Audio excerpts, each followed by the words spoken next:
ಪ್ರಿಯ ದೇವರ ಮಕ್ಕಳೇ, ಒಂದು ಮಾತ್ರ ನಾವು ಅರ್ಥ ಮಾಡಿಕೊಳ್ಳಬೇಕಾಗಿದೆ. ಈ ವಾಕ್ಯದಿಂದ ನಾವು ಏನು ಕಲಿತೀವಿ?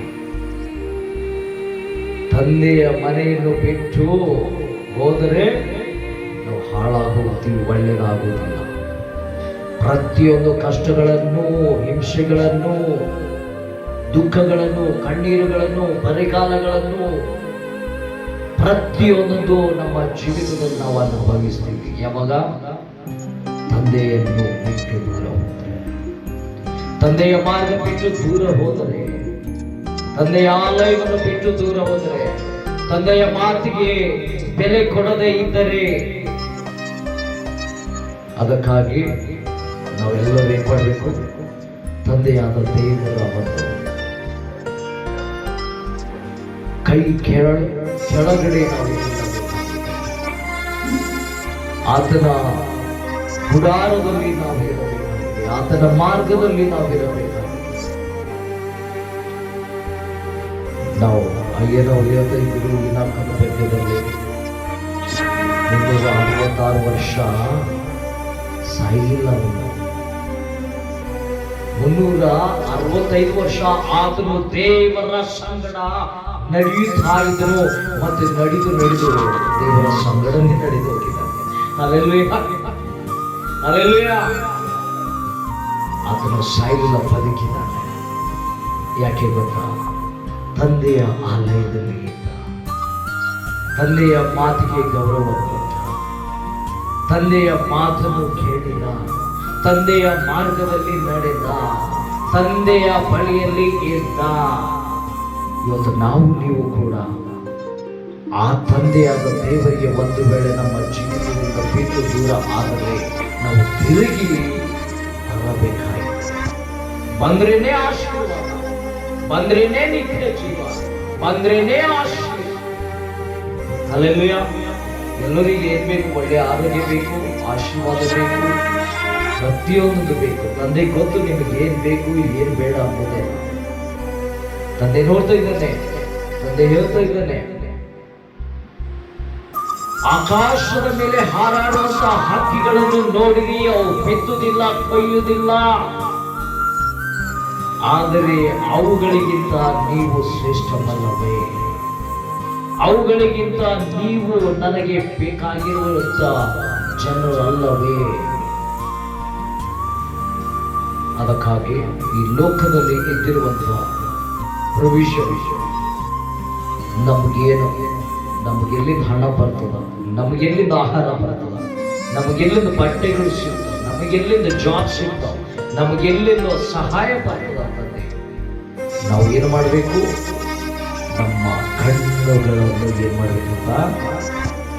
ಪರ್ವತ ಕಡೆಗೆ. ಯಾಕೆ ಪರ್ವತ ಕಡೆಗೆ? ನನ್ನ ಕಣ್ಣನ್ನು ನಾನು ಕಣ್ಣೆತ್ತಿ ಪರ್ವತ ಕಡೆಗೆ ನೋಡಿದೆ. ಆ ಪರ್ವತದ ಮೇಲೆ ಯೇಸು ಕ್ರಿಸ್ತನು ನಮಗಾಗಿ, ನಿಮಗಾಗಿ ಆತನು ನಿಂತಿದ್ದಾನೆ. ಪ್ರಿಯ ದೇವರ ಮಕ್ಕಳೇ, ಆ ಪರ್ವತದ ಮೇಲೆ ನಿಂತು ಆತನು ಬೋಧಿಸ್ತಾ ಇದ್ದಾನೆ. ಆ ಪರ್ವತದ ಮೇಲೆ ಆತನು ನಿಂತು ನಮಗಾಗಿ, ನಿಮಗಾಗಿ ಹೇಳ್ತಾನೆ. ಪ್ರಿಯ ದೇವರ ಮಕ್ಕಳೇ, ಇದೇ ದಿವಸ ರಕ್ಷಣೆ ದಿವಸ ಎಂದು ನಾಳೆ ನಮಗೆ ಏನಾಗುತ್ತದೆ ಗೊತ್ತಿಲ್ಲ. ಅದಕ್ಕಾಗಿ ಈ ದಿವಸನೇ ನಿನ್ನ ಜೀವಿತವನ್ನು ಸಿದ್ಧಪಡಿಸುವಂತ ಜೀವಿತವಾಗಿದೆ. ಪರಲೋಕವು ಬಹಳಷ್ಟು ಸಮೀಪವಾಗಿದೆ.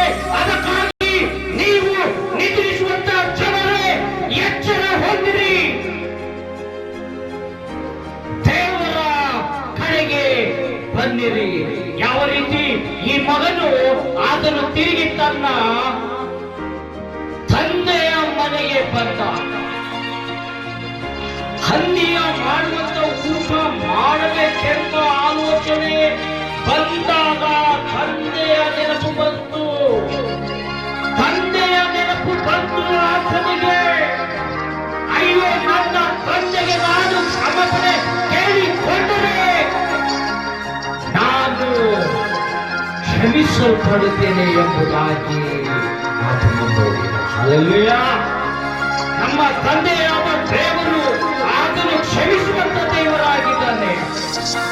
ಅದಕ್ಕಾಗಿ ನೀವು ತಂದೆಯ ಇಂದ ದೂರವಾಗಿದ್ದರೆ ನೀವು ತಿರುಗಿ ತಂದೆಯ ಬಳಿಗೆ ಬಂದಿರಿ.